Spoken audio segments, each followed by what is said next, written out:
see if I can beat this. Okay.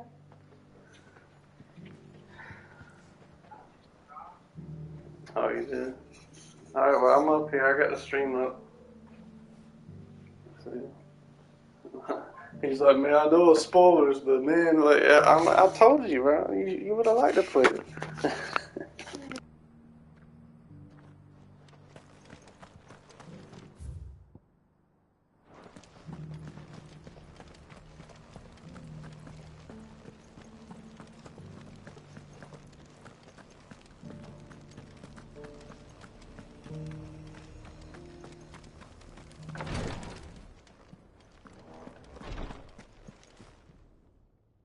My Lord Marquis, welcome back. I am glad to see you hale and whole. I met with your third chair, Cyril. He bade me deliver his findings to you.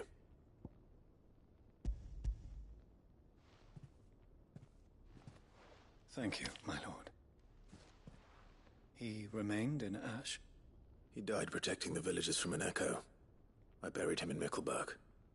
I'm sorry that I couldn't save him. If you could not save him, no one could.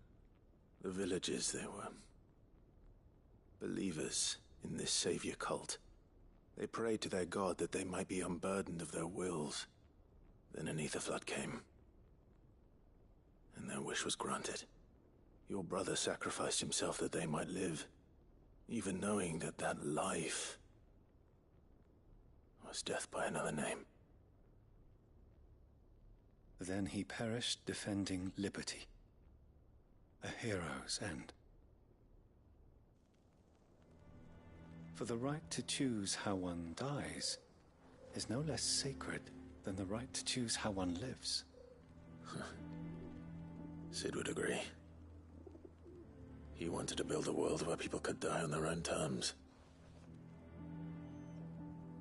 A noble ambition.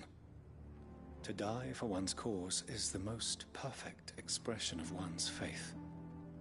It matters not how misguided others might judge one's decision to be. Only that the decision is one's own. We live according to the teachings of our order. We believe in them, we protect them, and yes, we die for them. For better or worse, that is our creed.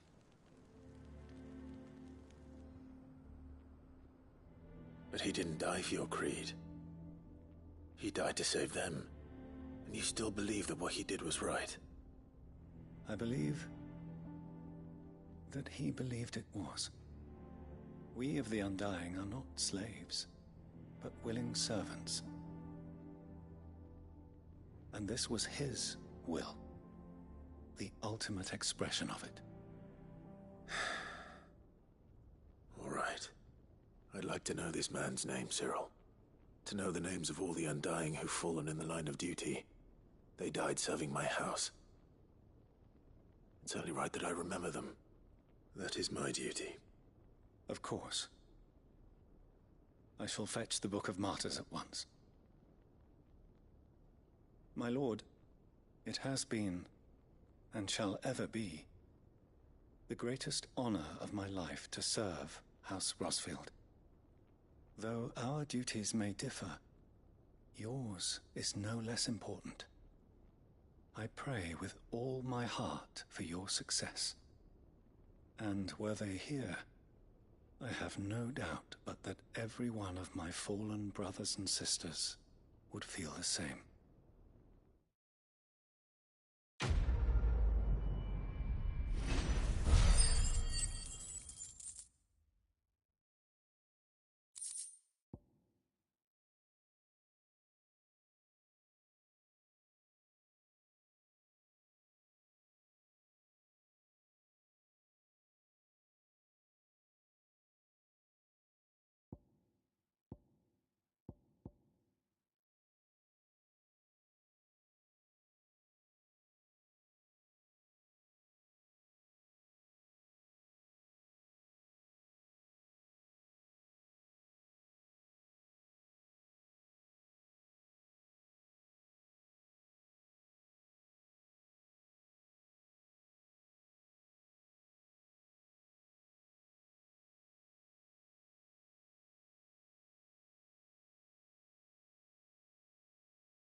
enough of you, are there?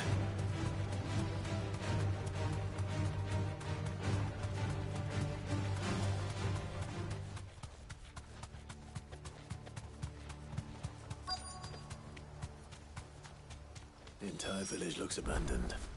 Now, which house would a bookworm live in?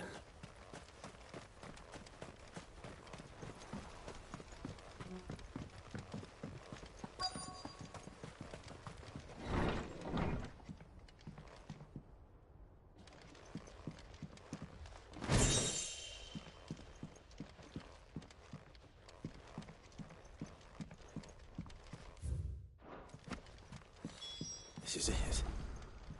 But if what it says is true, I need to get this back to the hideaway.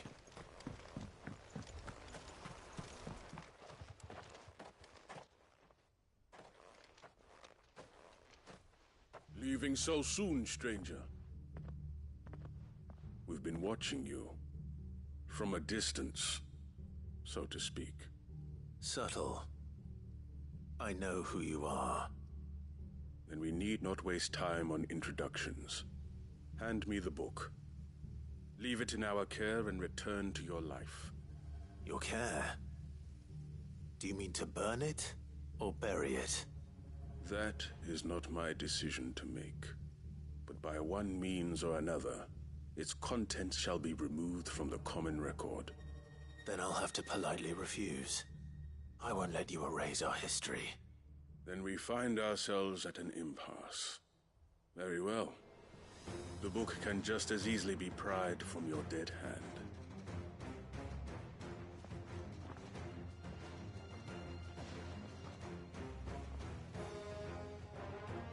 Let's see, shall we?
Impressive.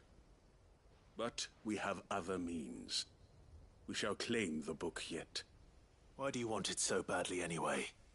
It lays out in no uncertain terms the vanity and avarice of mankind. It tells the shameful history of the persecution and oppression of a gifted few by a giftless many. Would you say that this interpretation was correct? I don't know. You don't know. Your sword may be sharp, but your wits are dull. So let me answer for you. There is no correct interpretation of history. That a series of events took place may be proved beyond a doubt. But there can be no single, immutable explanation as to why they came to pass. It is a question of numbers and of belief.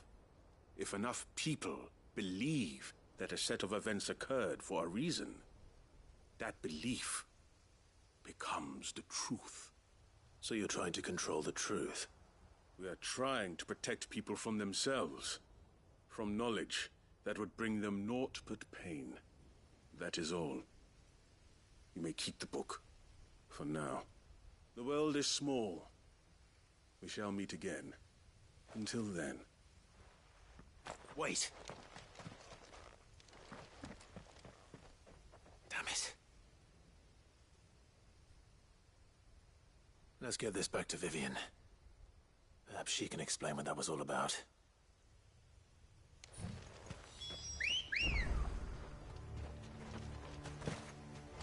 Let's go.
No need to ride from here. This must be the orphanage. Hopefully the registry is still here.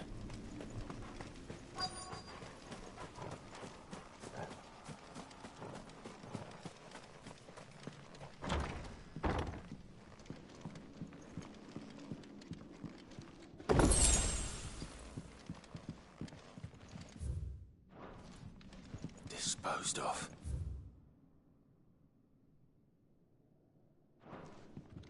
Conditioning. This is nothing short of torture. Herman wasn't exaggerating. It's a wonder he survived this place.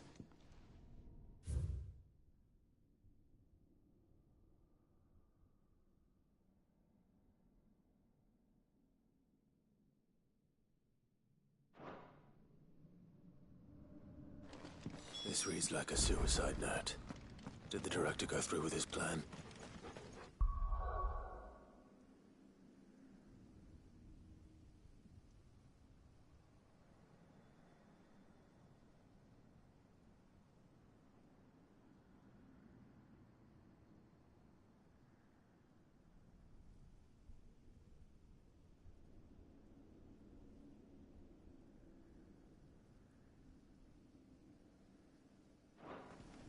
There's only one way to find out.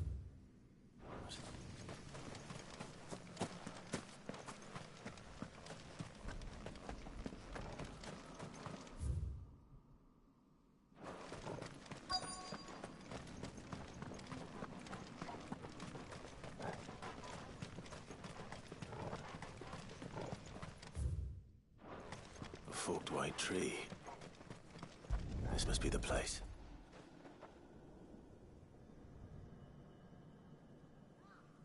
Could he really be buried here?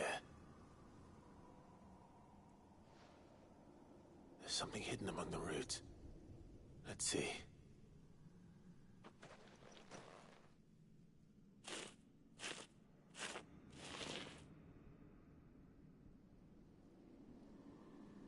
This must be the registry.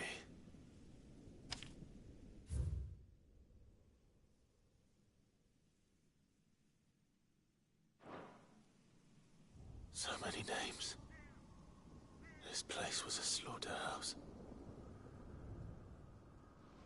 But where is the architect of all this misery?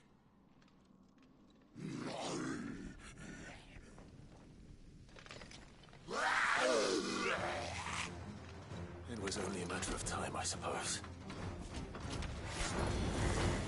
This place is cursed.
I'm done here. Let's get the registry back to Herman.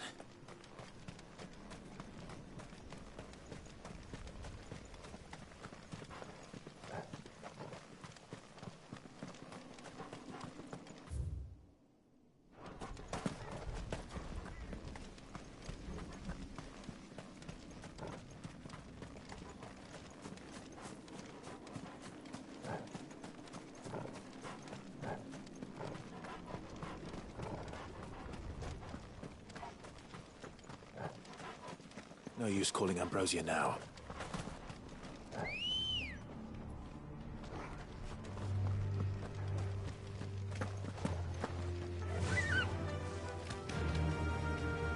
Run like the wind.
Doris is waiting for me near Balmung Dock.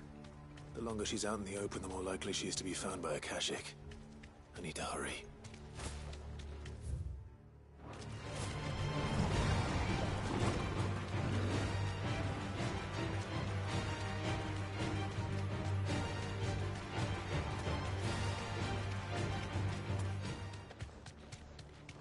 Quiet.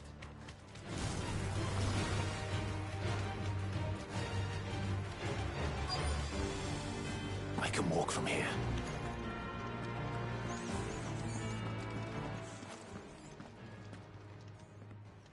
There were no guards, I take it.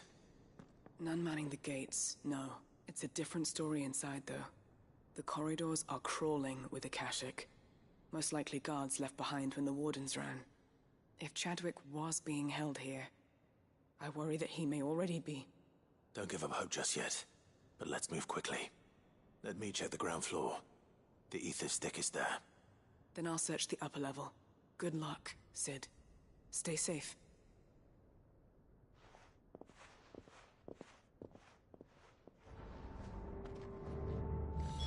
Just how bad, huh? Floods inside the walls. Bad enough to turn a bearer. I hope not. We're risking a lot just being here.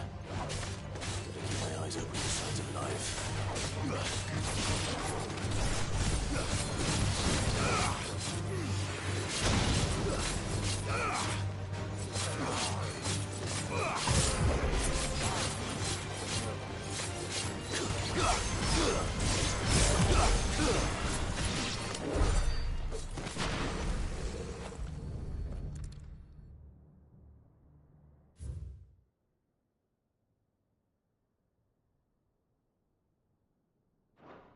So this place was no ordinary prison. And I doubt they'll have taken the creature with them when they fled.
Minimal loss of Waluda lives. And what happens when they run out of bearers? Even the Imperials take better care of their branded than that.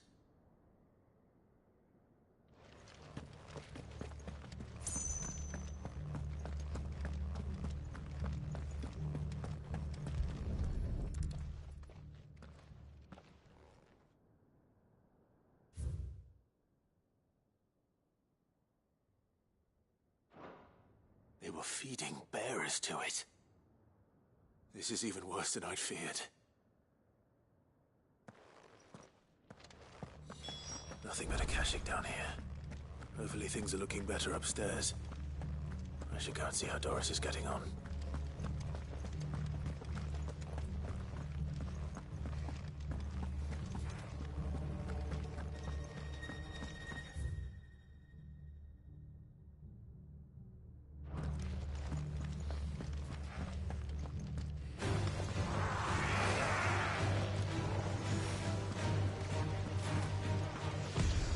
Nice try.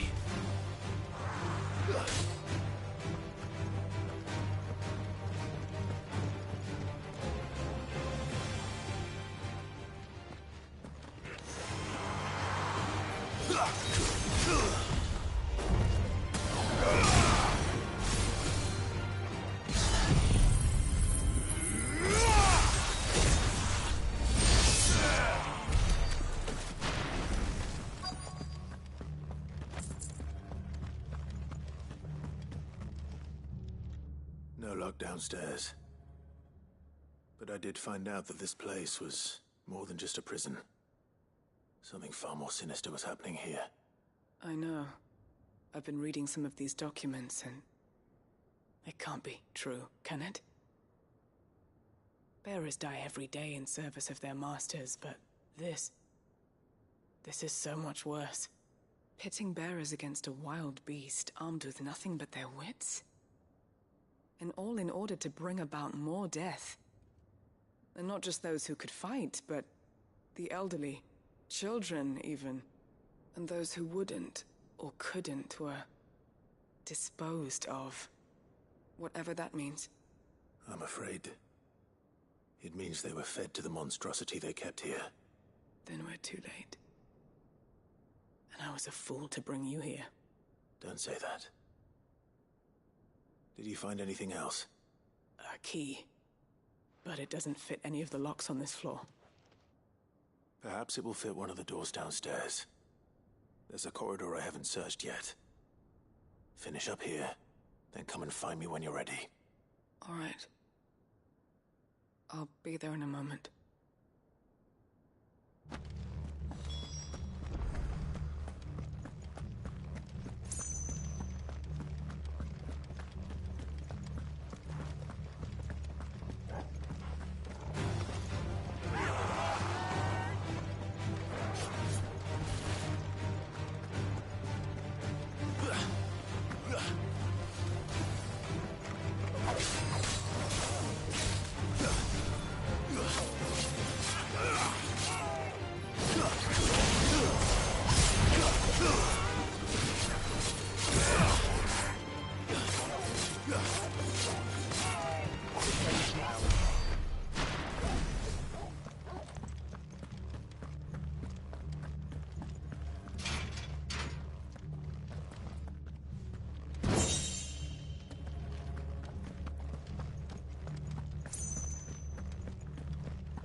we can find down here.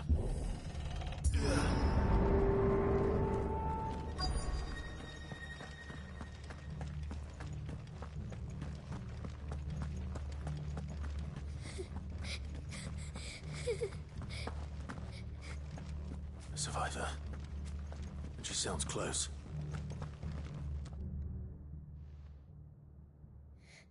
Who are you? There's no need to be afraid. Are you alone? Are there any other survivors? Some of the guards. They're still here. But something's wrong with them. Everyone else was eaten by the monster. Of course there were. Thank the Founder. It was worth our coming. But I'd rather we didn't linger. Are you ready? Ready when you are. You poor thing. You must have been terrified. Did Chadwick send you? What? He fought the monster. Distracted it so I could run away. He must have sent you. He promised to free the others too. Where is he? He opened your cell, didn't he? He wouldn't be here otherwise. Chadwick.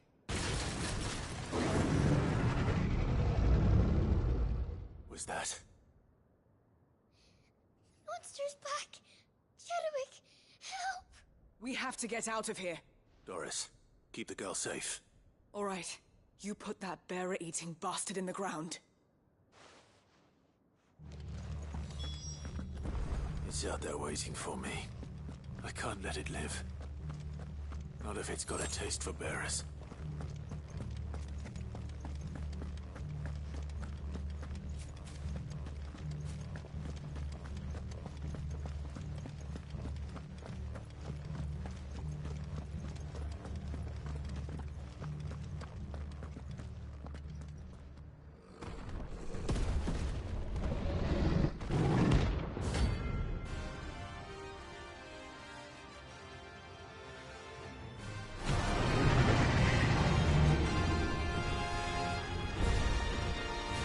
Will wreak havoc if it ever leaves the prison. I can't let that happen.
Finally.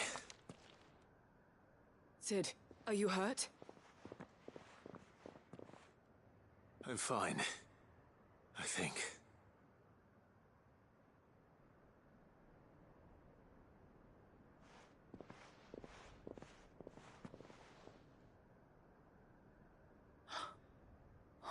No. What is it? A diary. I gave it to Chadwick before we went our separate ways. He was here. Do you think that creature? I'm sure he fought bravely to the last.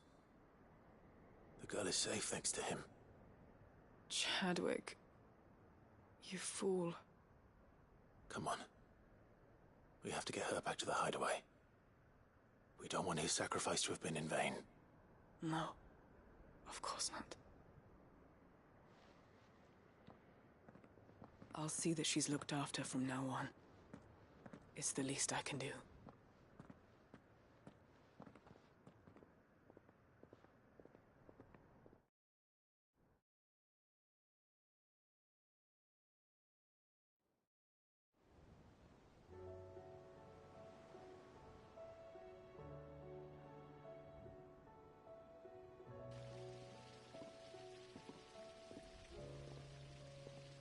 From what I hear, you've barely left the girl's side in days. I hope she's recovering from her ordeal. She is. Slowly but surely. She's far tougher than she looks. I thank the flames we found her. If we hadn't... I know. But we did. I'm sorry we weren't able to save Chadwick. There's no need to apologize. Without your help, I would never have found out what happened to him. How he fought to the bitter end to save her. To save Haida Marie. That's the man I remember. The man I thought of as a brother. I wish I could have met him. I'd like to hear more about your past. If you don't mind, that is. Of course. You already met my former master. She trained Chadwick and I to do two things.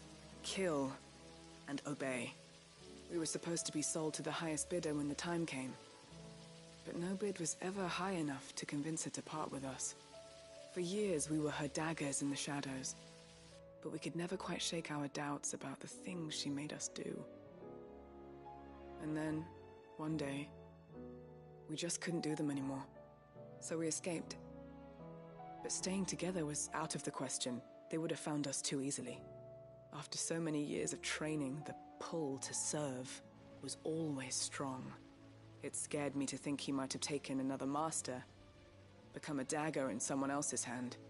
But even in captivity, the battles he fought were his own. And he died not as someone's tool, but as a hero. Haida Marie is proof of that. Bearers can cast off their shackles. And the Cursebreakers will show them how. I'll fight until my dying breath to see it done. For Chadwick, and for all of us. Thank you, Doris. We'll be counting on you.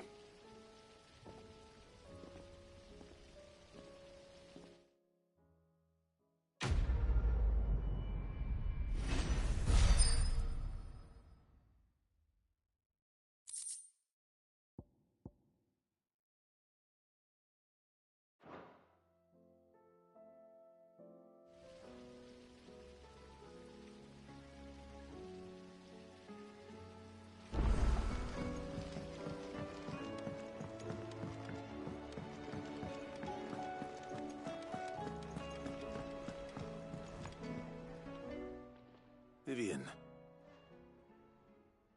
I found it. The book you lost.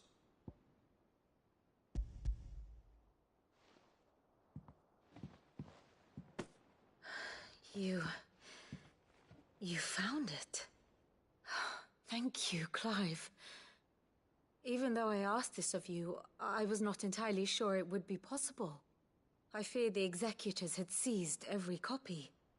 I met with one of these executors, and I convinced him to let me keep it. He told me something. That the truth is just a matter of collective belief. And that if enough people believe a lie, that lie becomes the truth. It does. But it also means that the truth is not immutable. That it can be changed. Provided that those who wish to change it can convince enough people that their perspective is the correct one. As the sad history of the Bearers proves. You said that the book inspired you to become a scholar. It did. Or its author, rather. She was a heretic, you see. a firebrand and a dissenter. A gallows stood ready for her in every corner of the realm. And by shunning society, or perhaps being shunned by it, she stumbled upon a truth so potent that an entire realm trembled at the prospect of its utterance. I, too, have always felt somehow set apart from the world of men. A stranger to my own species. She taught me that my solitude was not a curse, but a gift. And that, though my journey to the truth might be a lonely one, what I found at my destination would be more than worth the cost. Do you still feel that way? That you're not one of us? Honestly, I'm not entirely sure anymore. Since coming to the hideaway, I find my thinking somewhat clouded. Perhaps the result of studying mankind from a rather closer perspective than I had intended.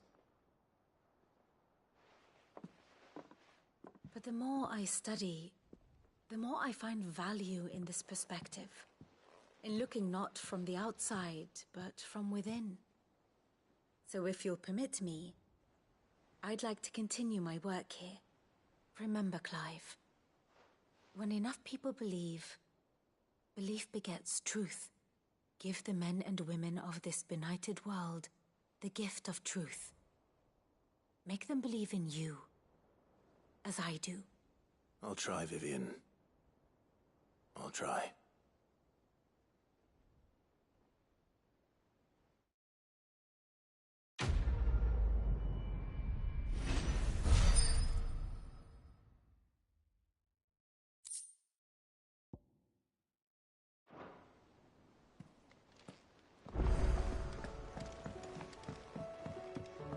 You should have... Welcome back, Sid. Welcome back, Sid. Yes. Welcome back. Trip wasn't too much of a pain in the arse, I hope. Truth be told, it was me who suggested roping you in to help with the trial.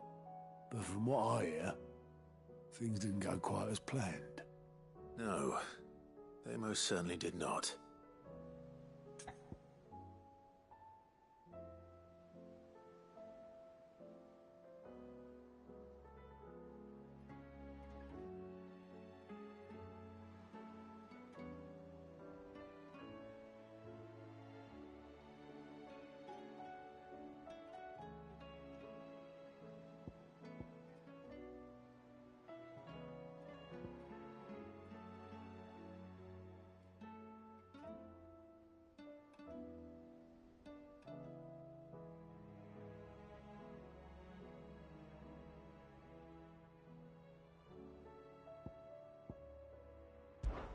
When faced with an unexpected foe, Ember froze. He did not run. He did not fight. Had I not been there, he would be dead. It would be too great a risk to send him out on a mission alone. Thank you, Sid, for your honest appraisal. Ember, you braved the tower and emerged unscathed. Yes, but only because Sid saved your skin. To me, that's no better than being caught red-handed. You failed the test. Wait, Sergeant. Ember still has much to learn, it's true. And this time he was found wanting. But I'd say he's due a second chance, nonetheless. After all, he did do as you asked. With a bit of hard work, any hand can be made to hold a blade, and any mind can conquer its fears. But a scout's nose is different.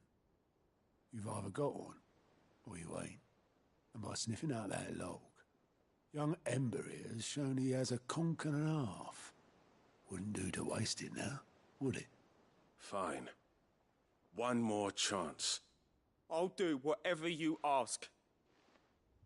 I'll spend my days and nights in the pit if I have to. I'll show you. Just you wait. Daft as a brush, that one. But his heart's in the right place. Just like someone else we know. And if you ask me, we've been leaning on him for far too long. That time the curse breakers took some of the weight off his shoulders, I reckon. It couldn't hurt. Just don't tell Gav I said so, will you?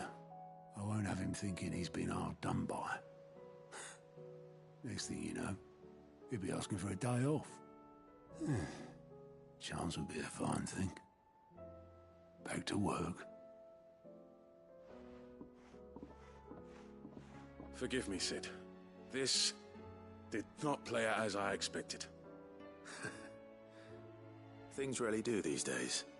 But that's why we need men like Ember more than ever. Men who can make the best out of a bad situation. Remember that. I will, Sid. Thank you.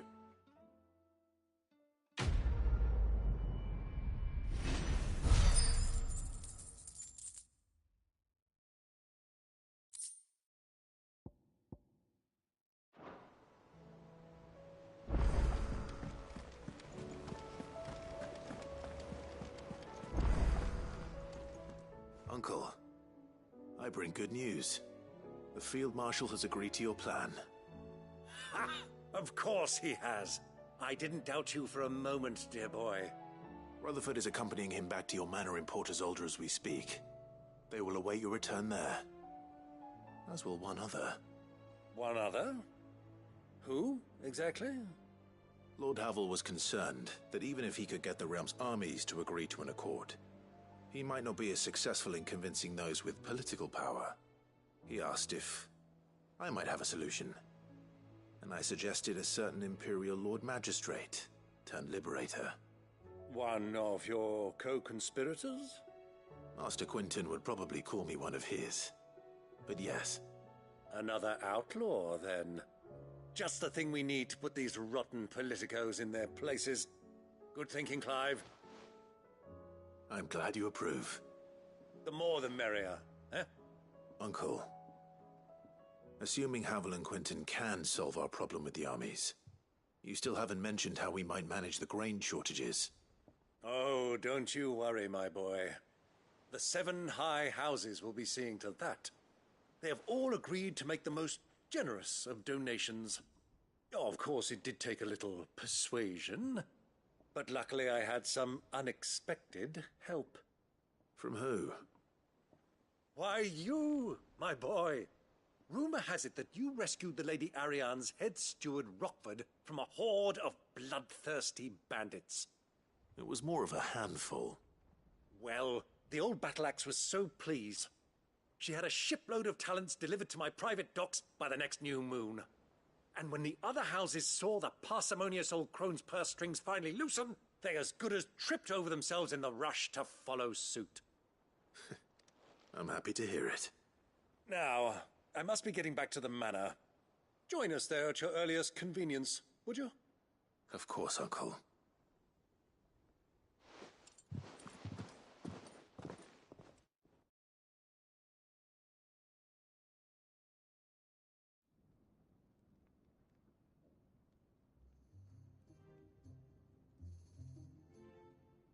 And how, pray tell, will we get that grain to the capital if the roads are still overrun with Akashic? You'll find another bloody road. I only have so many men, and I'm not about to send them headlong into an ether flood. That is, unless you'd have them turn as well. Well, I'd certainly eat less. Says the man with a belly bigger than a band of curls. My soldiers actually need their rations. Without any food to keep them going, they'll be dead even before you've sent them on your fool's errand. If I may, gentlemen, perhaps I might suggest an alternative approach. Though supply routes are indeed disrupted, there is no shortage of ships. Indeed, they bob away in every bay from here to Randalar, awaiting a safe haven. Allow them to make port and fill their bellies full of grain. And once those who crowd the cities are fed, ferry the displaced back to the countryside to work the fallow fields. But I'm sure that you wish to continue your discussion. Forgive the interruption. 2 such firm friends as yourselves need no help from the likes of me.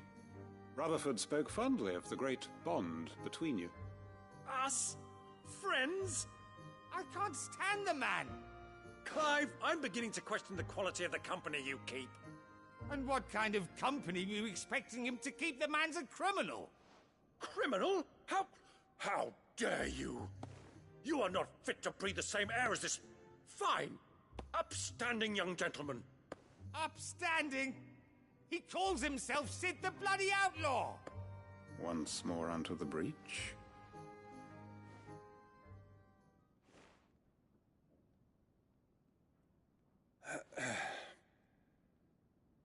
Shall we begin again? What we seek here is not to create a new nation, nor to claim the thrones of those that already exist. We wish simply to bring stability to the realm that mankind might weather the current storm. And to do that, we must convince those in power, the generals, the statesmen, the nobles, that our cause is just. There will be disagreements, yes, and I imagine some resistance, much resistance. But we cannot let that deter us. If we show them the path, show them that we walk it ourselves, then I am confident they will follow. The fate of the world lies in my nephew's hands, but the well-being of her people lies in ours. And we must not squander the chance that Clive has given us. Uncle Byron, Now, with that settled, let's move on to the signing of the Accord. For what great moment in history hasn't been accompanied by a little ceremony?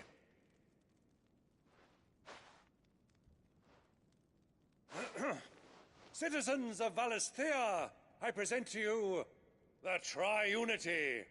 Rutherford, Mike Will.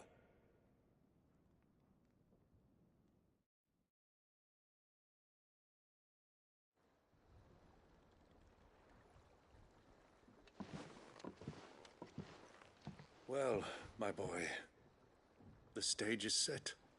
that it is. This is the role you were born for. Now I ask only that you trust in the talents of your supporting cast. We shall play our parts to the best of our abilities, that you might have the opportunity to shine. The realm needs its Sir Crandall. And there is no better Crandall than you, Clive. I want you to keep this signed accord as proof of our faith in you. I will. Thank you, Uncle.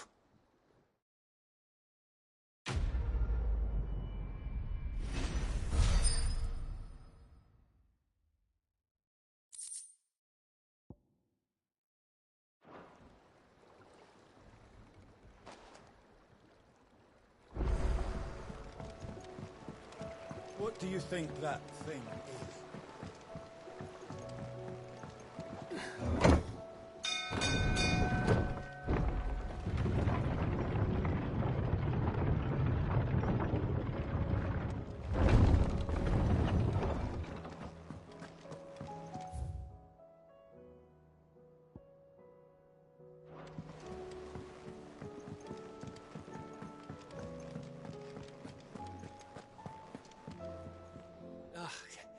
You all right? Something troubling you? No more than usual. It's just... Etta's baby will be coming soon, and I wanted to make something for it. I'm sure she'd like that. Back in the north, families would always make gifts when a bairn was on the way. Yeah, let the little tykes know they were welcome in their new homes, like. So, what's the problem? Well, the problem is that Etta's due any day now. I don't know if I'll be ready in time. Is there anything I can do to help? You know, there just might be. All right then. What exactly are we making? A good luck charm. But not just any good luck charm. Not just any. No. One made from the feather of a silver chocobo. There's naught luckier in all the realm, or so we used to say back home anyway. Thing is, they're hard to come by. Had Otto and Karen check with their suppliers, but nothing. I'd try and track one down myself, only... Only the big day is fast approaching. And that's all you need, a feather. That or the bird whose horse it's attached to, aye. I was gonna start by asking around with traveling traders plying the northern borders. Well, there's no shortage of those passing through Martha's. I think I might make that my first port of call. I'll let you know if I find anything. You're a good friend, Clive. I won't forget this.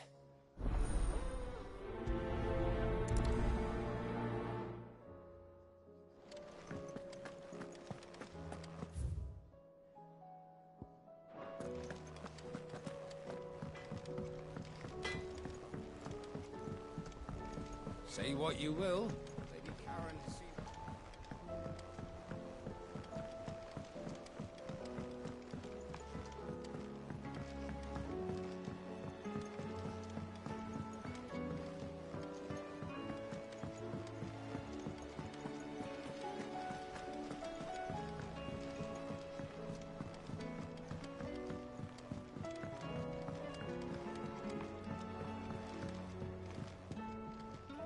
Mid, tell me this is all you need.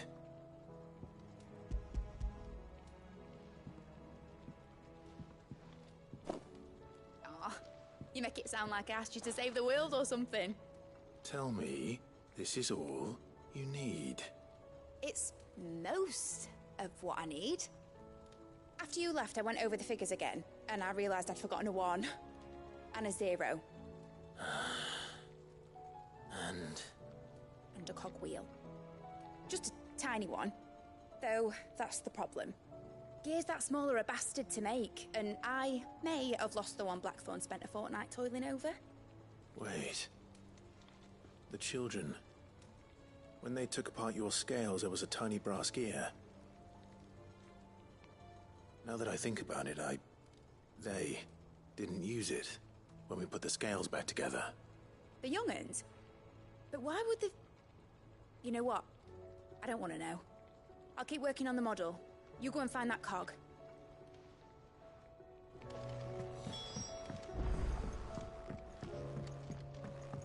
Has Midadol mentioned a new project yet?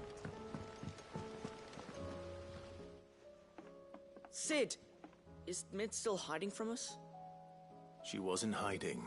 She's fine. She's just busy working on her next project. A new invention?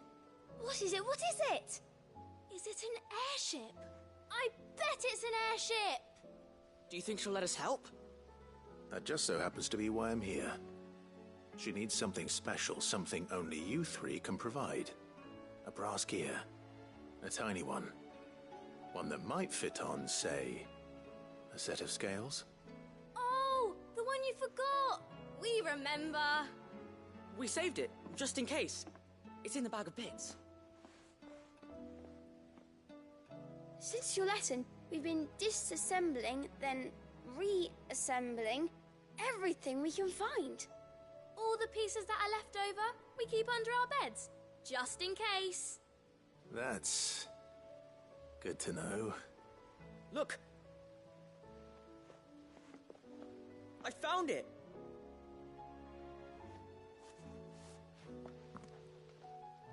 Is that all? Just the gear? We have more parts if Mid needs them. That's all for now. But I'll let Mid know about your hoard. Just in case. Thanks, Sid.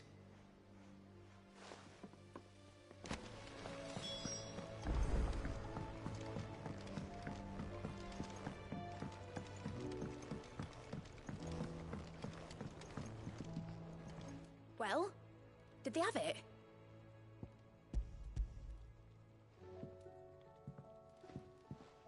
They did. And they kept it somewhere nice and safe. Will it work? Will it work? He's perfect! You're a genius, Clive. What exactly are you going to use it for? Only the most important job of all. The wings aren't going to move on their own. But with the right cog in the right place... Well, you just wait and see.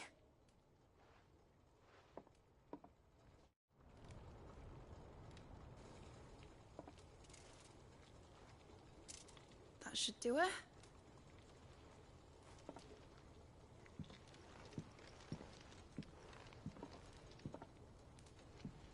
Here goes nothing.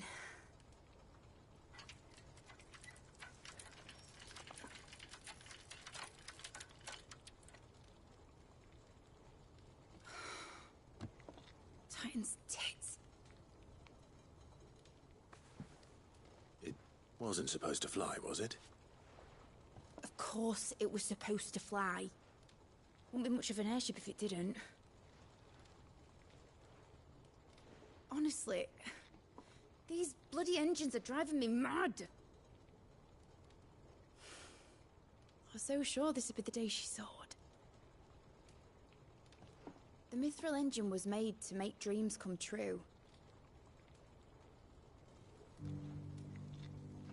But maybe this is one dream the world's better off without. Show folk how to take flying. It won't be long till they're raining death down on each other. People will lose their homes. Children, their mums and their dads. Like I lost mine. I'm sorry. So am I, Clive. So am I. Sorry that I have to choose. Do I follow my head, or do I follow my heart?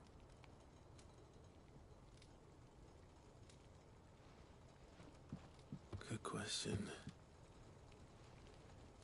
The first time I stood on the deck of your ship, felt the wind in my hair. It was like I was flying. But imagine how it would feel to actually do it. My dad always said there were two ways of living life. Chasing a dream or shuffling to your grave. And he were right. Right about a lot of things. Not that I like to admit it. People need dreams to chase. Especially in a world like this.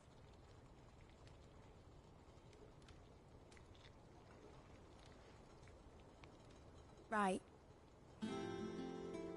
When this is over, I'm gonna take all my Mithril engines to Zemeckis and sling them over the edge. I won't have my dream end up turning into someone else's nightmare. But all that hard work... All that hard work will not be used for war, Jamie. But it ain't like it'll be gone. Tell me, Clive, have you ever been on a treasure hunt? Not since Joshua and I were boys. Why do you ask? Because I'm gonna bury the engine schematics and leave behind a little riddle telling people where to find them. A really hard one, so that only the most dedicated dreamers will ever be able to work it out.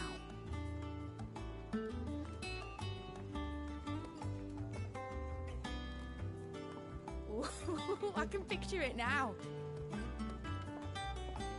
Some daft general squinting at the words with a gormless expression on his mug. Like that one, yeah. Right.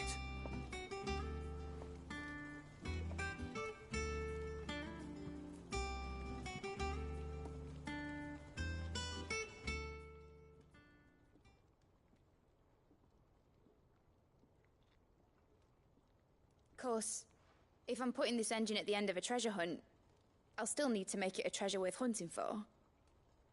Won't be much of a prize if it couldn't even make a toy boat fly after all. My dad always said, dream big. But it ain't the size of a dream that's important, is it, Clive? Only that it's a good one. And I reckon I've got a fair few good uns left in me. I'm sure you do.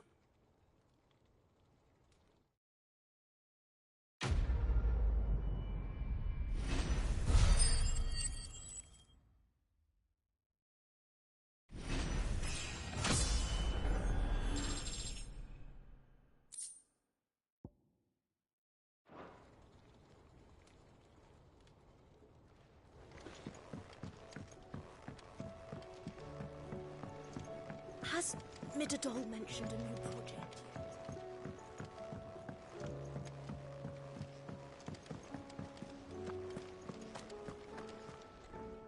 I hear that you traveled to Ash, Sid. Did you by any chance recover the names of my fallen friends? I did. Yes.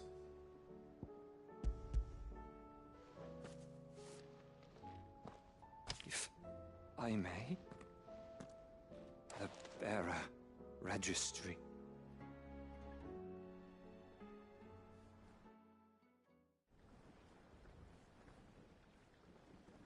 director was a brutal man. He got no worse than he deserved. The registry was all I found beneath the tree. There was no sign of a body. Or any record of what happened to the children after the orphanage closed.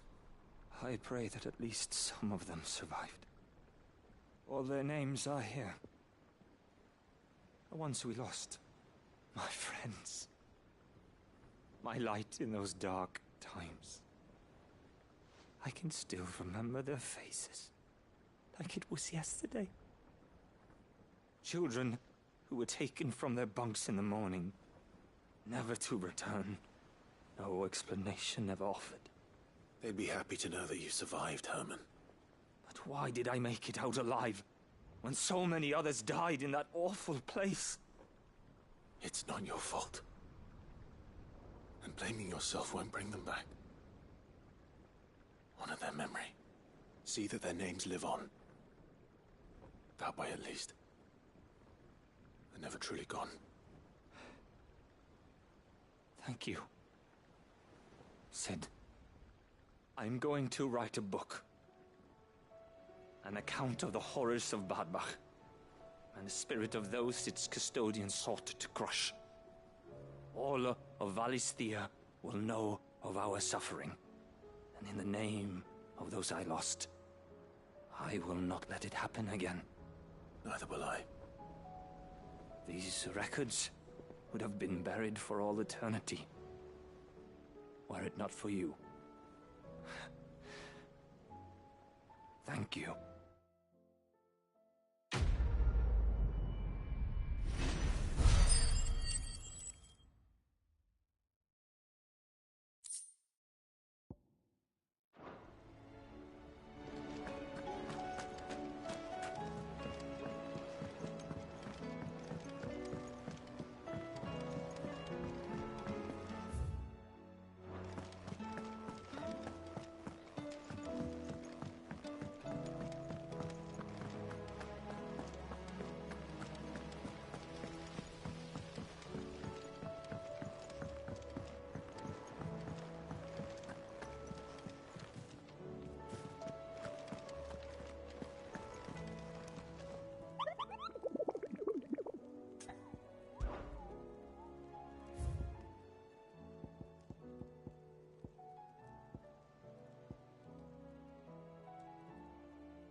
If Joshua's worried about Jill, I should go and speak with him.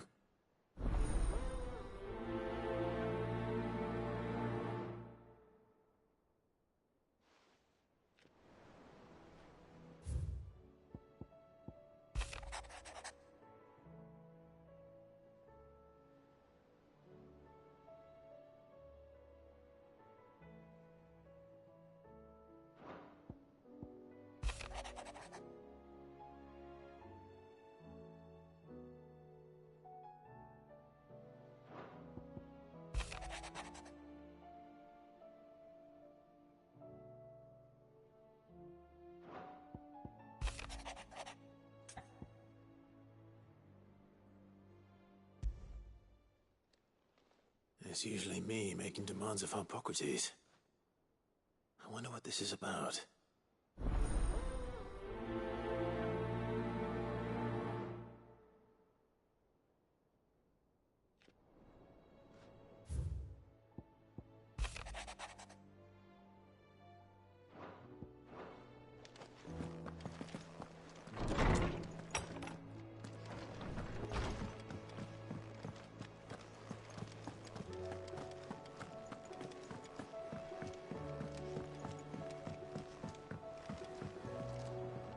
Joshua, I read your message.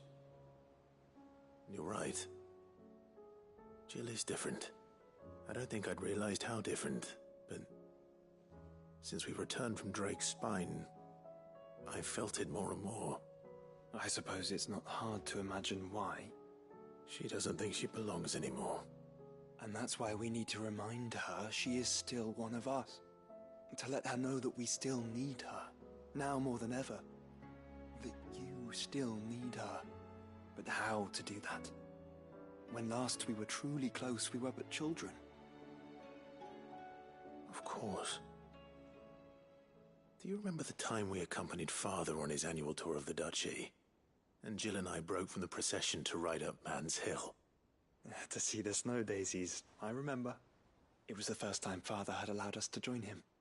And when he realized you were missing, he had the entire retinue down to the pot boys combing the countryside. In the rain. A thunderstorm forced us to take refuge in a grove of oaks before we'd even made it halfway there. It was the Lord Commander who finally found us, and needless to say, he was none too pleased. Then it seems you and Jill have unfinished business. What do you say? Man's Hill. It's not that far. Oh, true. Though I suspect it is also much changed. Little in southern Rosaria remains as it was when we were children. You're saying I should go and scout the area for bandits? I'm saying we should first go and see if there are actually still any snow daisies left. What would you do without me, Clive?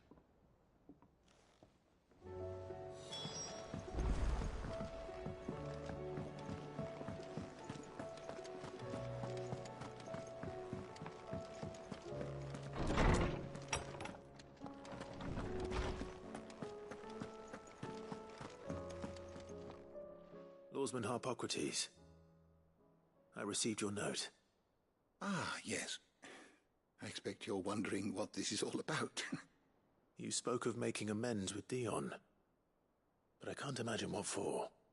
Then I should begin by telling you that I was once his tutor.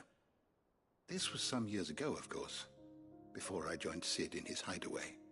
At that time, I was counted among the foremost scholars of Oriflamme, and was accordingly invited to the palace to supervise the young prince's education, all to ensure that the future emperor had a firm grounding in, well, everything an emperor should.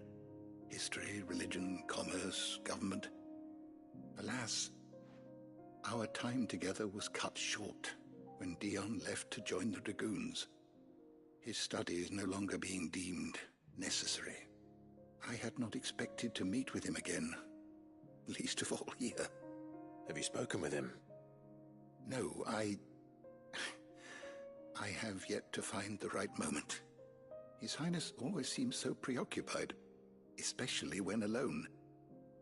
I would not wish to disturb his ruminations with idle words of greeting. Not when I know he dwells upon the evil Ultima had him commit in the Dominion. The guilt weighs heavily on him, I know. But as you say, that was Ultima's doing. Surely you can't blame yourself. When I first met him, it was not guilt, but his people's expectations that weighed heavily upon him. And I did nothing to ease that burden. He bore it alone, until the day he could not bear it any longer.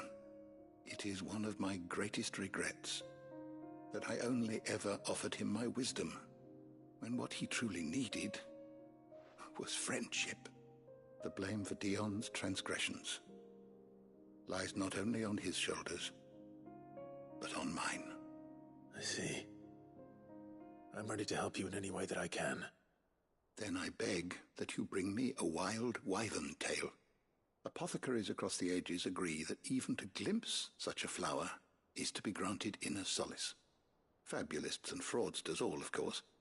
But there is oft a seed of truth to be found where even the most outlandish opinions align.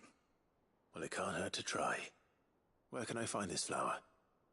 And how will I know it? You have seen cultivated wyvern tails before, I trust. The lily-white blossoms from whose roots the poisonous ink for the brand is distilled.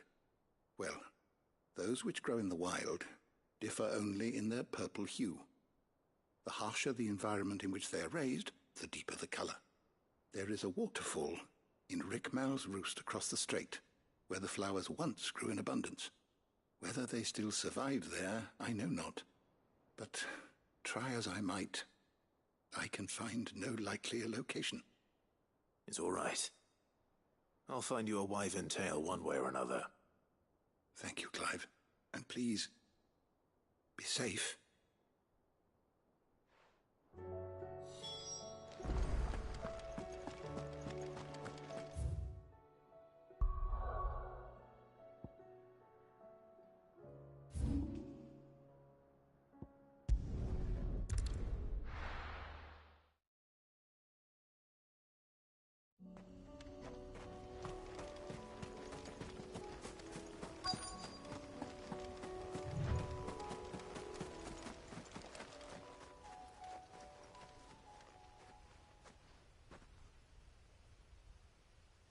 This is the place, but...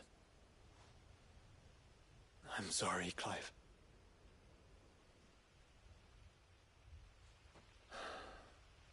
There's nowhere been spared. What do we do now? We keep looking. Man's Hill cannot be the only place where snow daisies grow.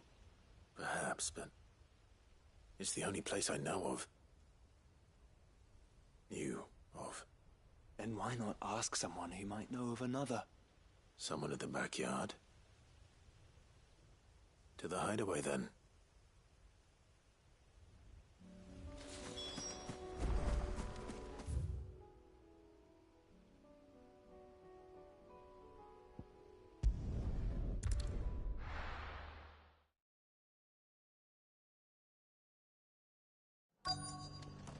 Let's hope one of the merchants here has what Gav needs.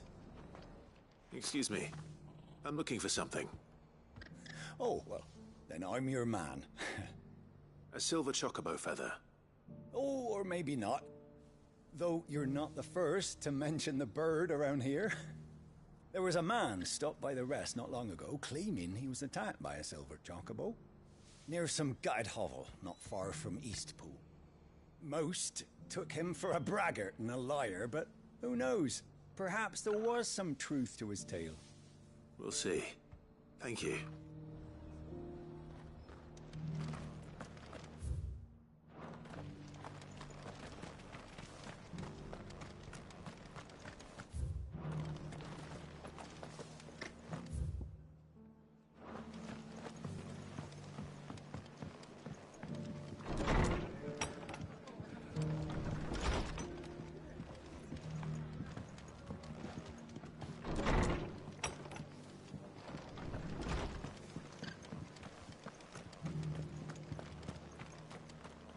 Just because the heavens have gone to rack and ruin, it don't mean we have to. It doesn't still hurt, does it?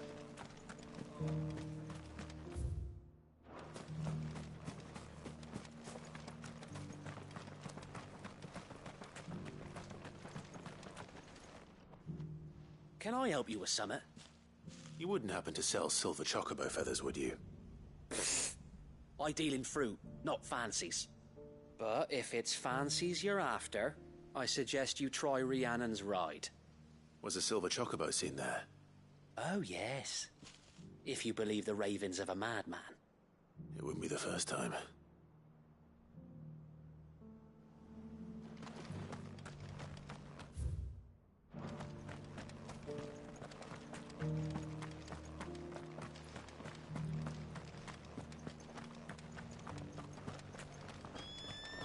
Look, Daddy. Shining so bright.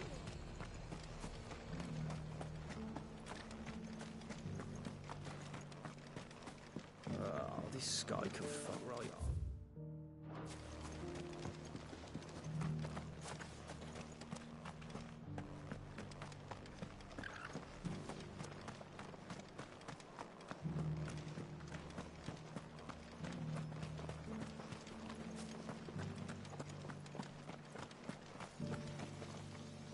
How do, traveller?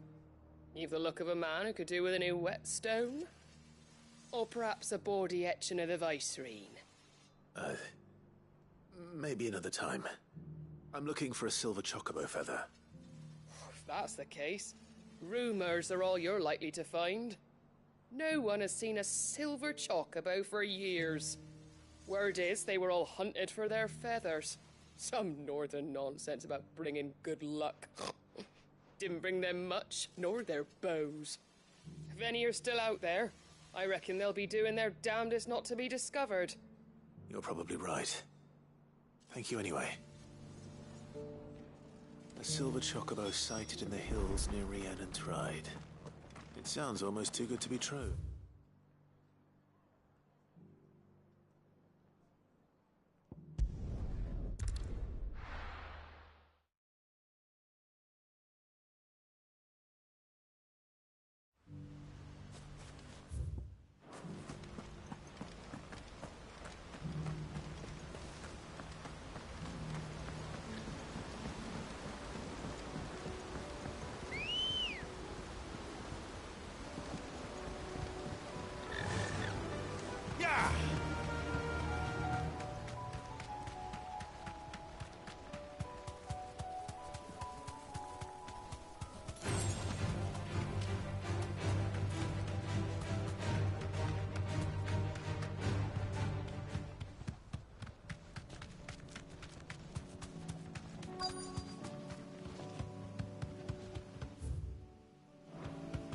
Tracks.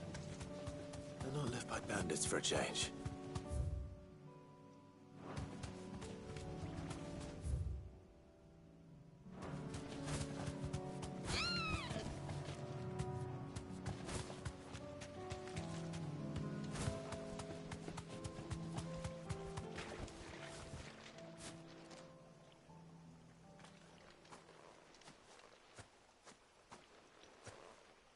More tracks.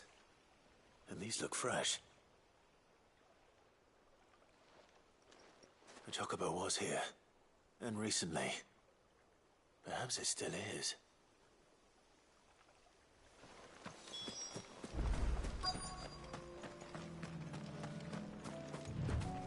I don't hear anything.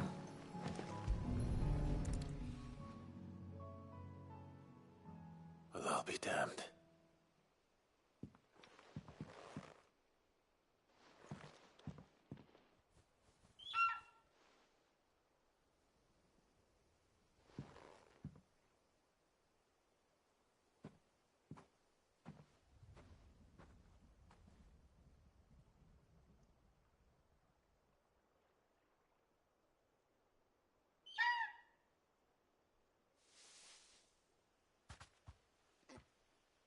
It's all right. I'm not going to hurt you. Just borrowing a feather for my friend.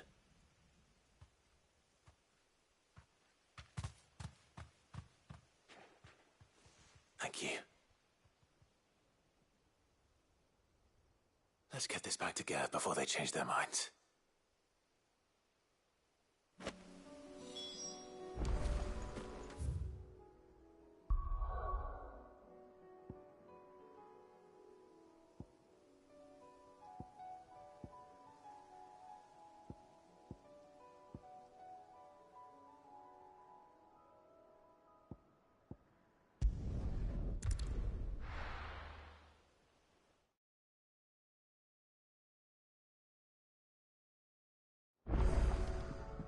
Let's hope one of the gardeners knows where to find snow daisies. It was no Clive, you're back. How'd you get on?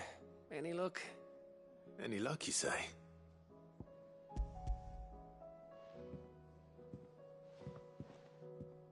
Crystal's cracking. Is this what I think it is? Where in the hell did you find it? It's a long story.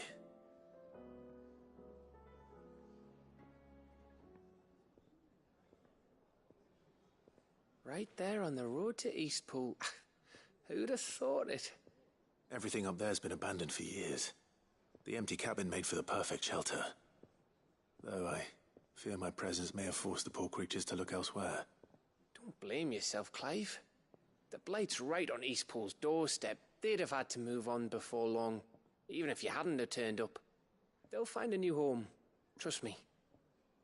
After all, that's what us endangered animals do. Anyway, what matters is, you managed to nick us one of their quills before they could run off. And now all that's left is to fix it to the carving. I didn't know you could carve. Reckon there's a lot you don't know about me. Like the fact I'm as good with a whittling knife as I am with a sword. And that bone Ember gave me's a dream to work with. What did you say it was from again? An Avis? But it weren't your Avis, Sid. I slew one of my own at last. So all those long nights in the pit finally bore fruit. I'm proud of you, Ember. Don't speak too soon. I ain't done my trial yet. There we go.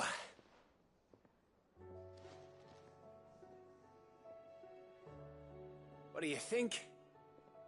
I think if you ever hang up your scouting cap, you'll be able to make an honest living. Oh, will I? I should go and see if Ed is awake. Give it my best. You can give it to yourself. Come on.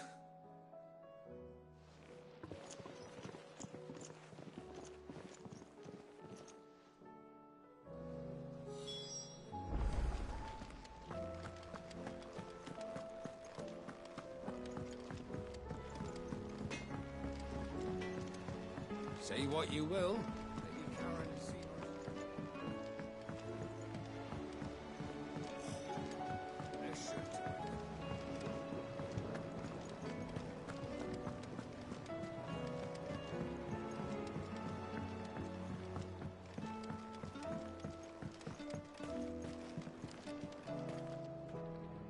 Oh. What brings you down from the heavens, Sid? I need your advice.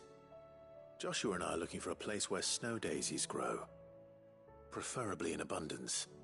Snow daisies. Then you'll want somewhere not too hot and not too cold. And where the winds are strong enough to carry the seeds. I reckon Man's Hill would be a good place to start. There in the Royal Meadows, perhaps? Both have similar climbs and the right elevation. If the Blight hasn't claimed them yet. Right. Thank you. Did you learn where we might find our flowers? The gardener here mentioned the Royal Meadows in Sambrak. Ah, the fields beyond Northreach. Well, if that's the case, then Yote was right. I recalled that she kept the record of our travels, you see. So I asked her if she'd perhaps noted anywhere that snow daisies grew, and she mentioned Oilerfeist Bay. Whose shores border the meadows. Off we go then.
Me lords. How are you feeling? Well, thank you. Is something wrong? Wrong? No, nothing like that. What it is, Go on, please.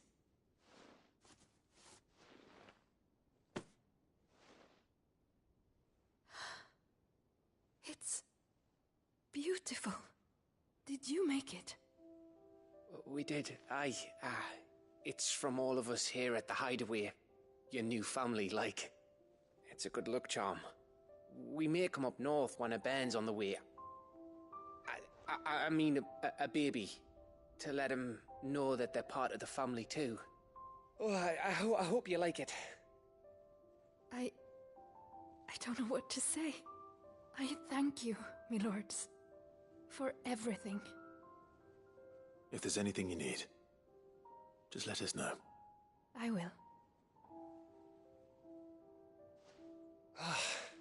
Clive, fancy a swift off? I'm thirsty. I could be convinced.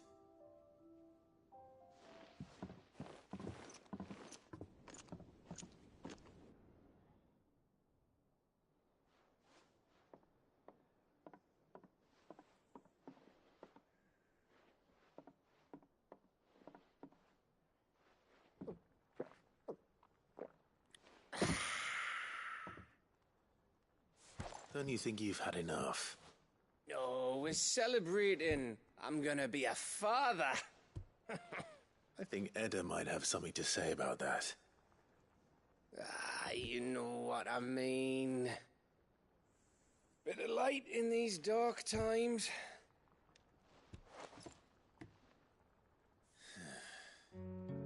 Wasn't long after me 10th name day. My mum told us she was with child again. I was over the fucking moon. I was looking forward to having a little one to lord it over, what with me being the runt of the litter. Thought I'd finally have a chance to prove to the world that I could be a big brother. Imperials came the day she went into labour. Had myself a baby sister. And then I didn't.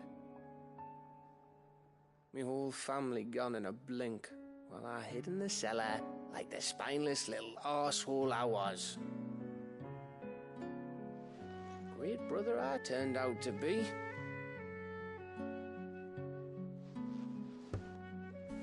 I'll never be a leader. And I'll never be a hero. I'm just a daft little dog who comes running when his master calls. I'll never be like you, or Sid, or Jill, or even Torgal. Have you finished? Maybe.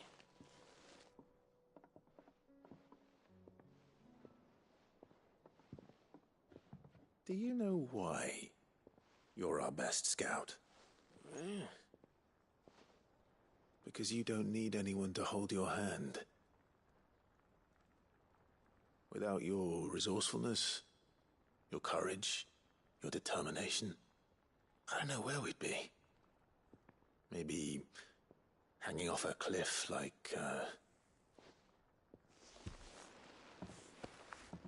That was only the once. Exactly. You learned from it. And here you are after Founder knows how many missions, stronger for everyone. And let's not forget Rosalith. Who was it who freed me from the dungeon? Who was it who ran to Jill's rescue? That would be me. Because you're our brother, Gav. My brother.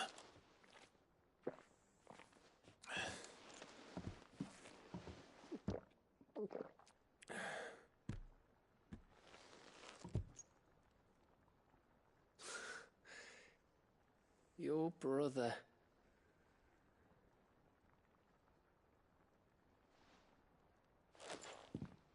Which means that when the time comes, I get your room. And your sword.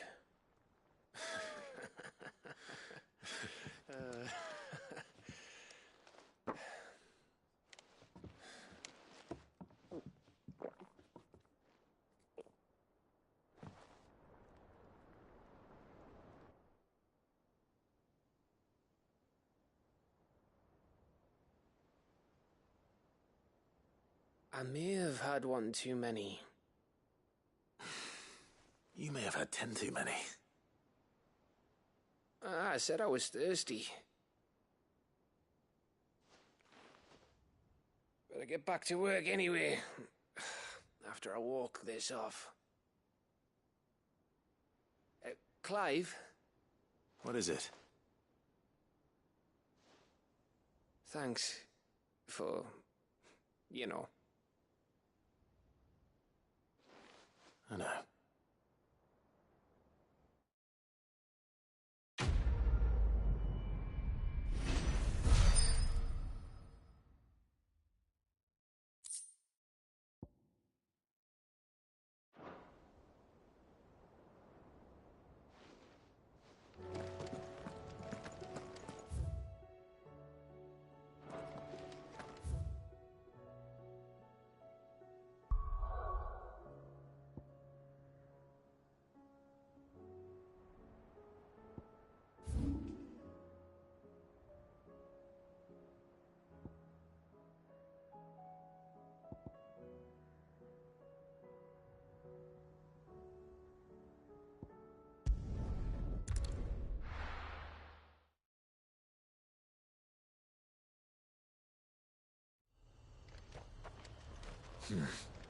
Not here.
Seems this place has been flooded twice over. Purple flowers blooming next to a waterfall. Shouldn't be too hard to find. Straight home now.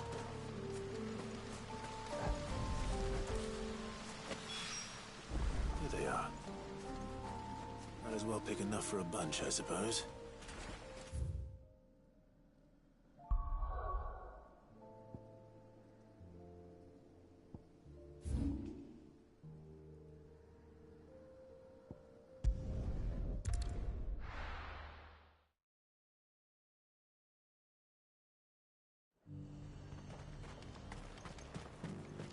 And how might I help the garrison today?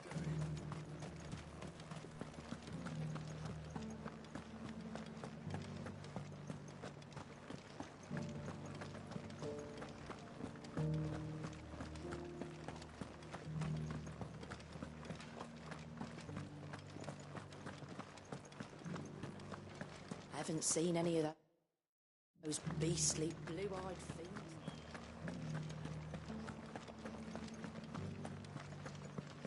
Do be careful. I will.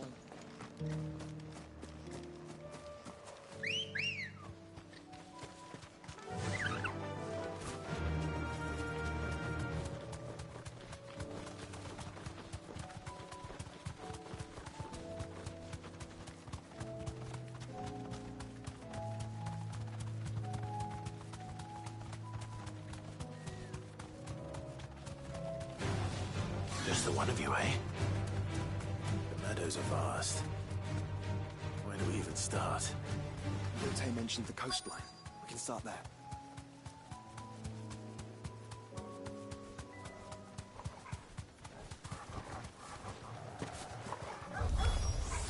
Look, brother. Do you see them?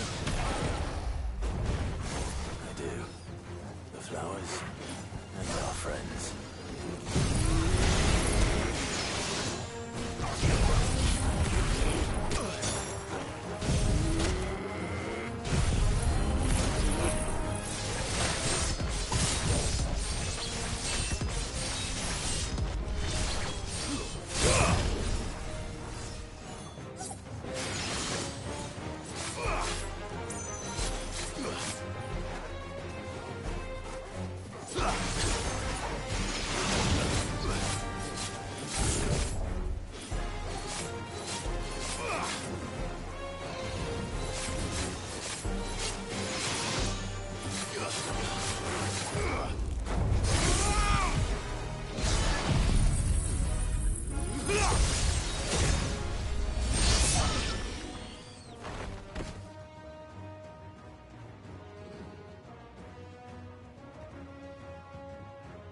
What do you see, boy?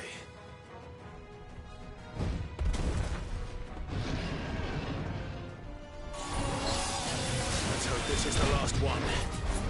Only one way to find out.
That was harder than I expected.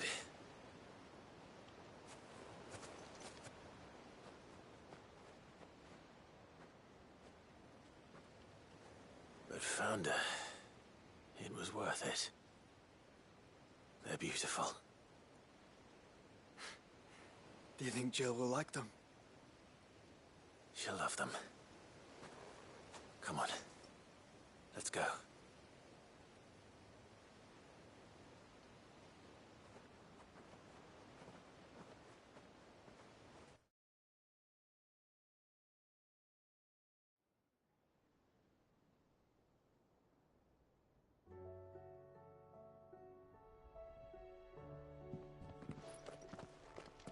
It appears my work is done. The rest, as they say, is up to you. Well, you and the skies. We wouldn't want another thunderstorm now, would we?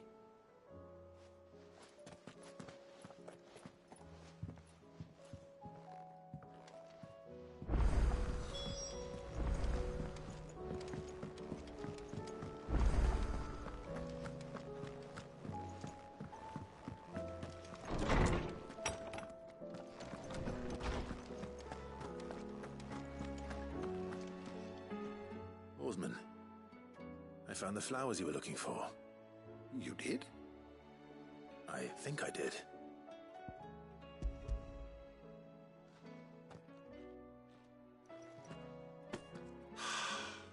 You did indeed. My dear boy, thank you. You wanted to make Dion a gift of one, did you not? Shall I invite him to join us? Oh, I don't... It's no trouble. I'll go and fetch him.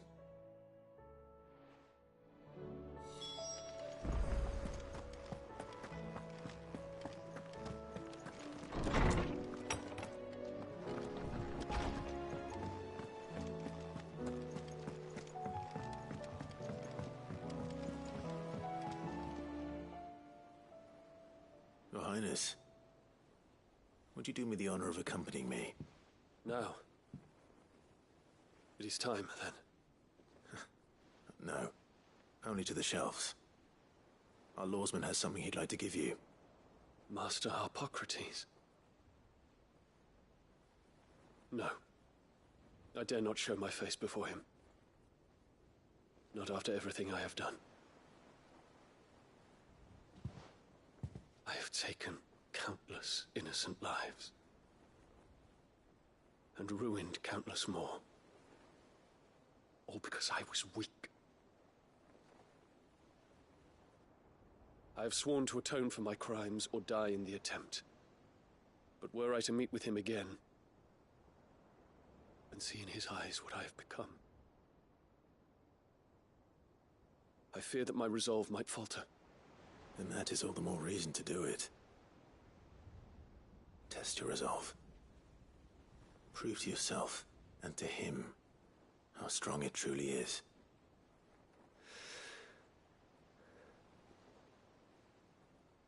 You are right. I must, at the very least, offer him my gratitude. Very well, then.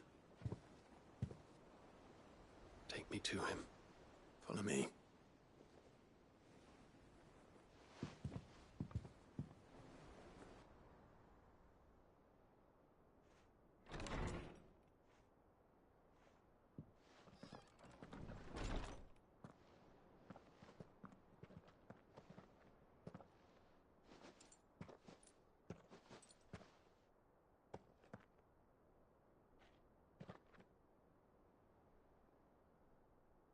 Even now, I hesitate to approach him.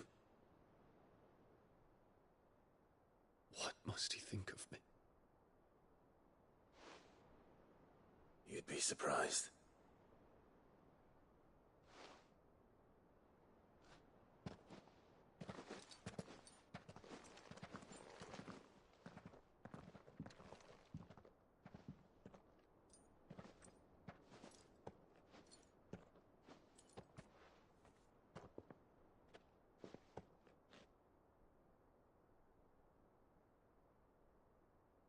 Master Harpocrates, pray, accept my apologies for leaving your tutelage before my studies were complete.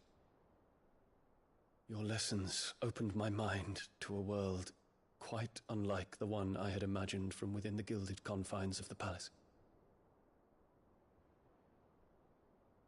And I shall be forever grateful for the efforts you made to enlighten me. Lift up your head, Your Highness. The deeds of youth require no apology. That you took the time to visit me says much about the man you have become. Now, there is something I would like to show you.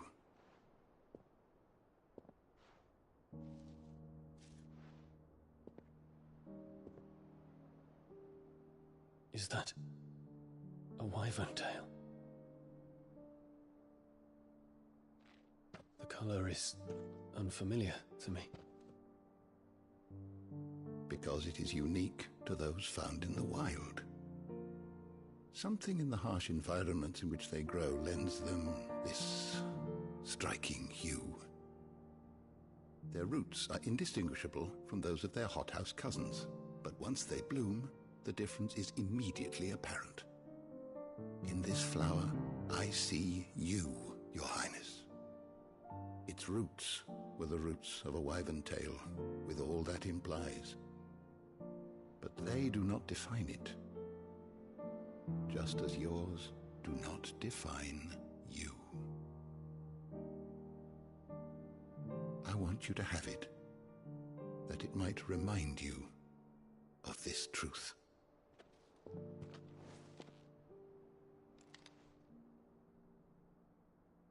Master Harpocrates, I would ask of you a service.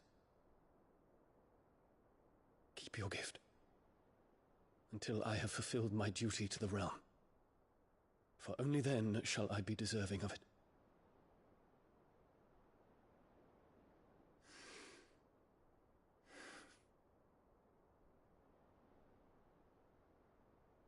As you wish, Your Highness. I shall await your return.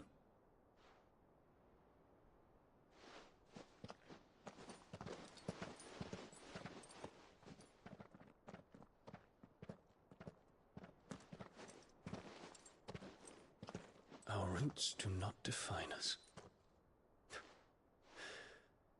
No wonder my stepmother didn't like him. For reuniting me with memories I had thought long lost.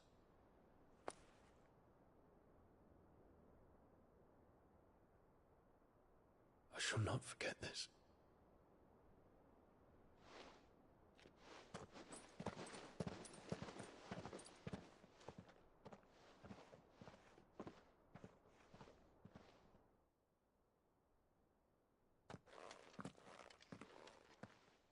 Thank you, Clive. Were it not for you, I fear I might never have found the right moment to speak with him. Not to mention the wyvern tales. I shall plant their seeds, that I might not disappoint His Highness upon his return. I hope the soil in the hideaway is to their liking. Why, these flowers bloomed in the bleak, black wastes of Waloed. I'm sure Nigel's yard will suit them to a T.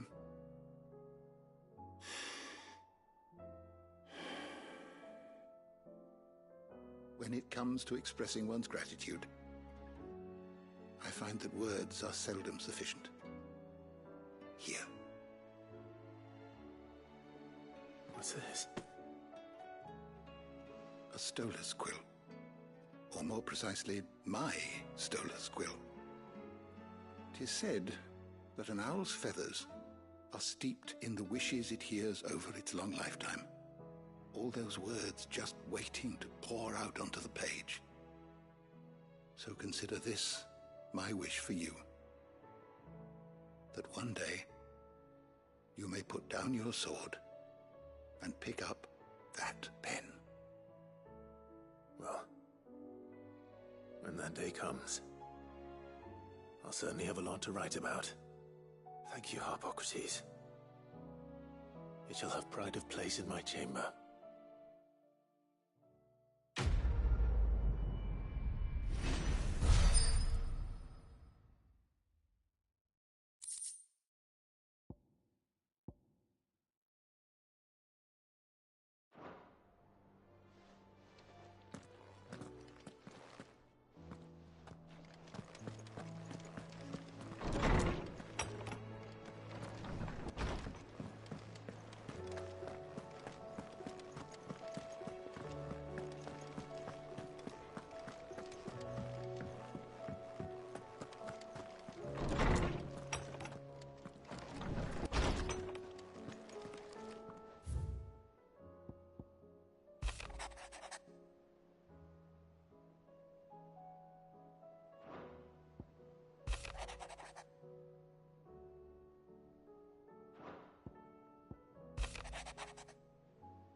Jill, there's something I'd like to show you.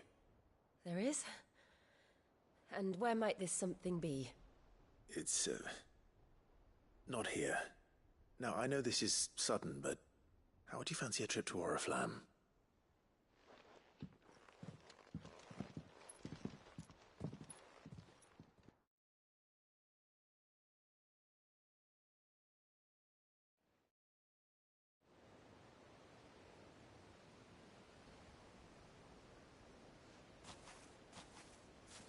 There are so many.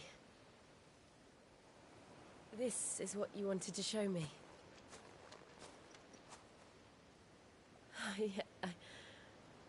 I don't know what to say. You don't need to say anything. The smile on your face is enough. We've been worried about you, Joshua and I. Do you remember when I took you to Man's Hill? Or tried to? How could I forget? You saw me crying and thought a change of scenery might lift my spirits.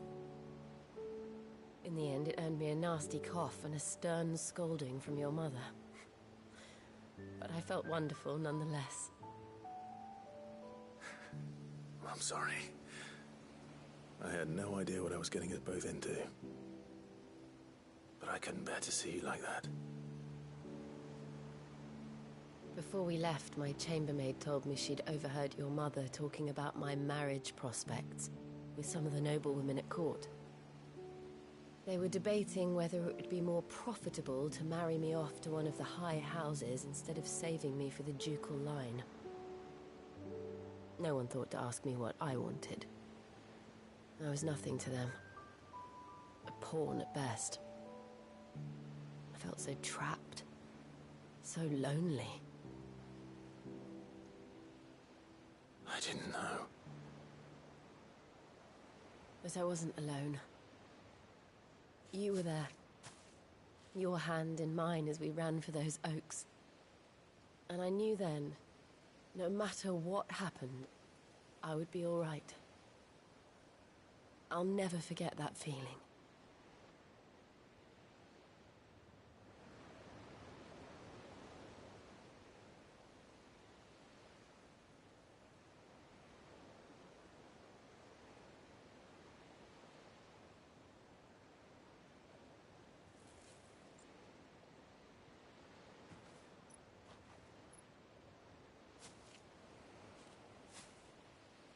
Before we broke camp, the morning after the storm, do you know what I did? No? What? I slipped away from my governess to climb the tor. And from there I saw a sea of petals, all reaching for the sun. And I realized that no matter how terrible the night, dawn would always come.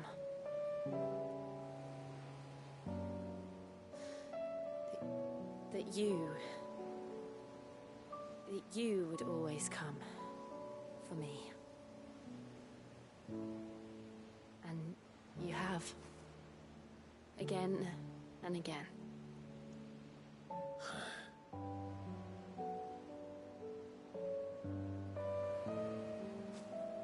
Where do you see us? When all this is over?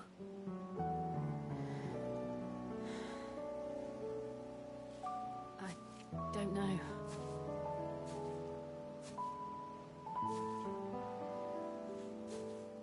Not here, though. I think I've outgrown the twins. After everything we've been through, the realm just seems so small. I'll need some space to spread my wings. And that's what you'll have. And I'll stop at nothing to see that you do.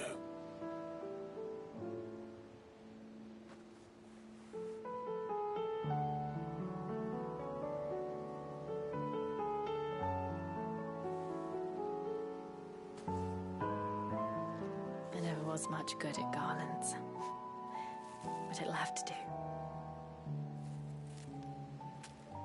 I'll treasure it forever. Thank you, Clive. For this, the flowers, for everything. It's exactly what I needed. You on my treasure.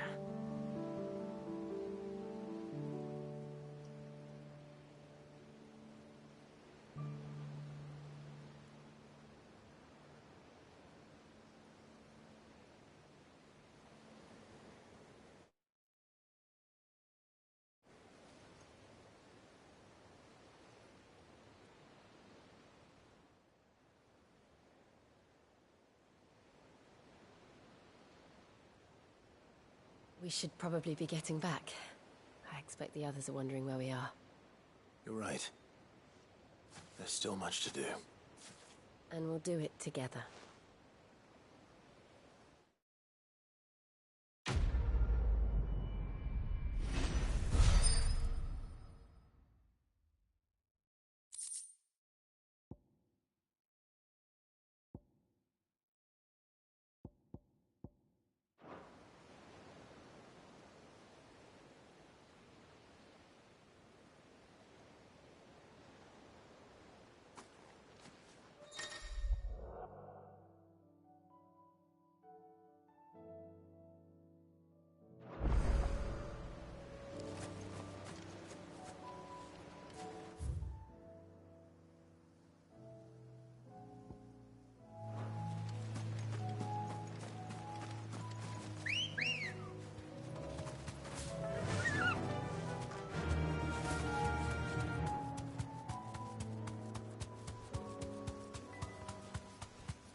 You deserve a rest.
Your journey ends here.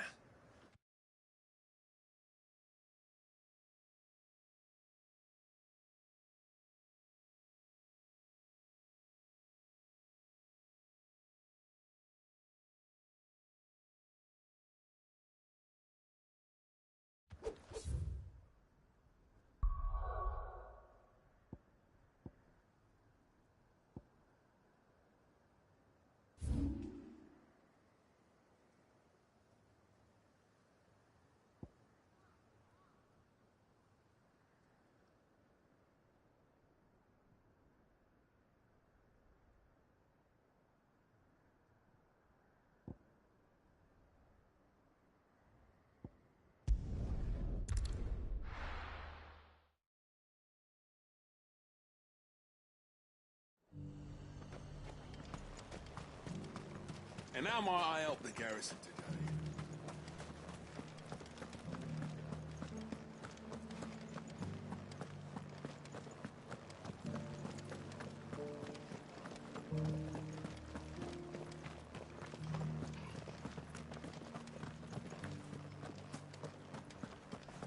I haven't seen any of those beastly blue-eyed...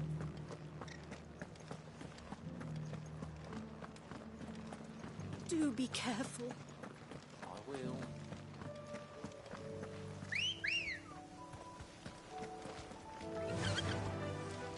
Run like the wind.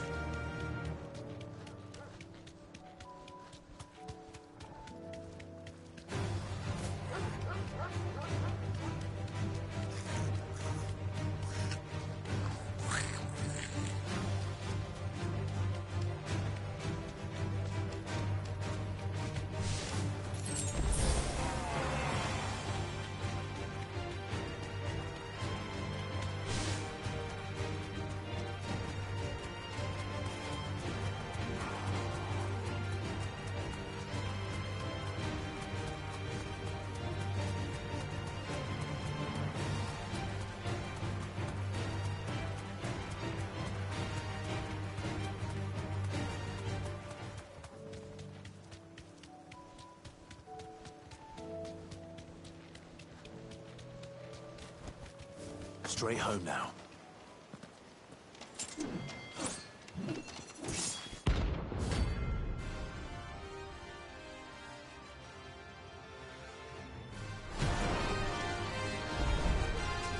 You're the outlaw! The one who drove his highness to madness on your knees! What? He hasn't heard. And it doesn't look like he's willing to listen.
Damn it. Dion would have been glad to have you back at his side.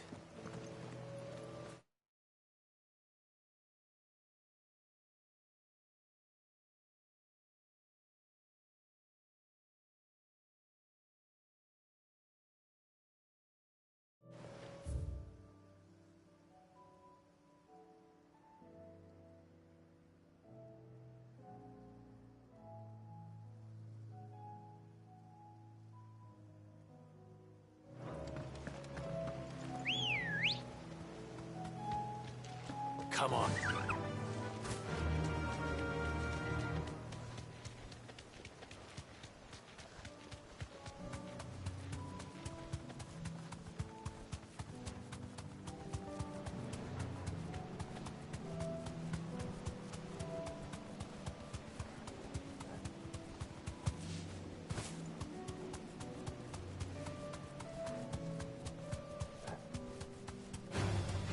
No mistakes.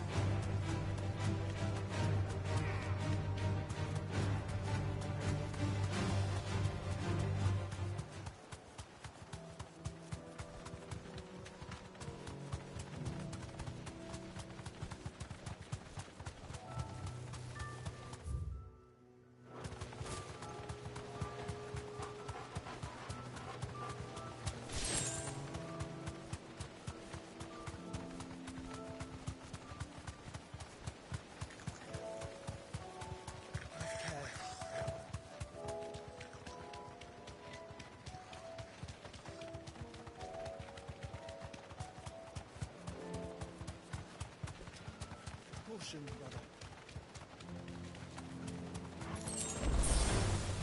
All right.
Thanks, Gal.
Good girl. Fly, Ambrosia.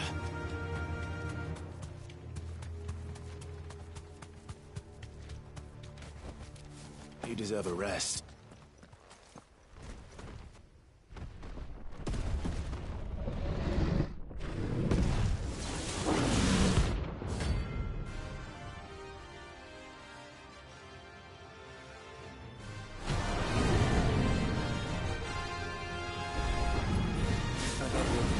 Guard dogs. A specimen of this type. Nice try. Closer.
Let's go. Run like the wind.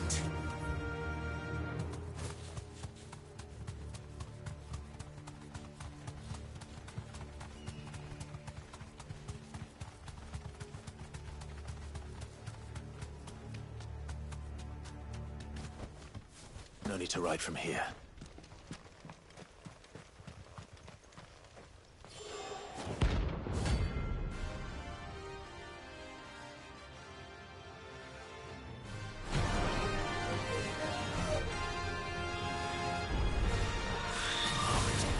Lives on.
you're at it.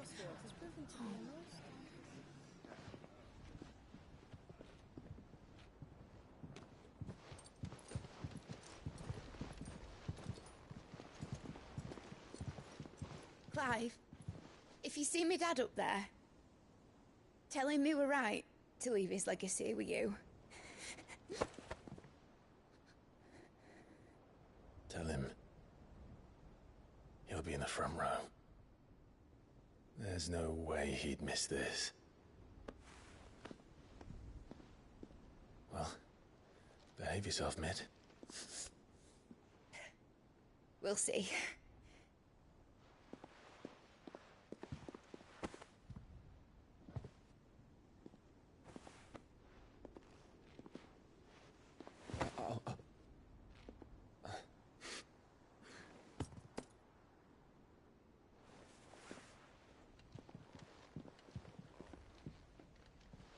So, you're in charge now, Gav. And what does Taya have to say about that? Come back before she finds out, eh?